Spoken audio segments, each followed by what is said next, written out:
Hi, Trinity Church and guests that are watching online. Yesterday I preached a sermon on 1 Corinthians 13, the chapter on love. You often hear this chapter preached or brought up in weddings because it's honestly just beautiful scripture as it talks about and lays out love and what love looks like, what love doesn't look like.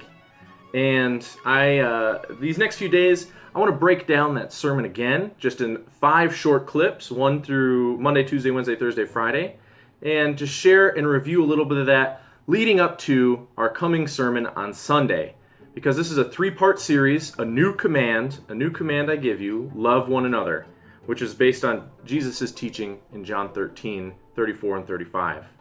So I want to, as we're leading up to the second part in the series, I just wanted to review a few of the essential points that led us up to it. So, today, let me just talk about, in the sermon, I brought up when my wife and I were engaged to be married, we were given homework by our premarital counselors to read to each other 1 Corinthians 13, 4 through 7, which is really the core of the whole chapter, talking about what is love and what isn't love.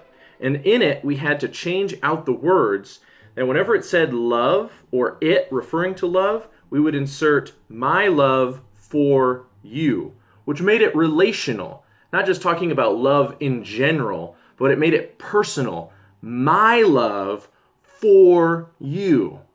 And when we did this in our premarital counseling, it was relationship forming, relationship creating. And I said in my sermon, it gave us the strong foundation as we became one in marriage on the foundation of biblical love, not wishy-washy romantic love, but biblical love, self-sacrificial love. And that's really, really important because consider this passage wasn't written just for weddings or for marriages or for premarital counseling. This passage was written by Paul to the Corinthian church, which was ripping itself apart due to all sorts of different controversies and sin issues.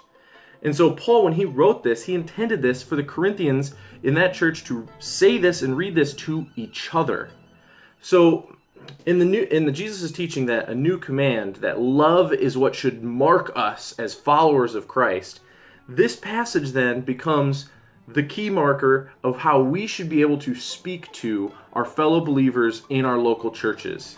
We should be able to go up to anyone in our church and say to them, my love for you never fails.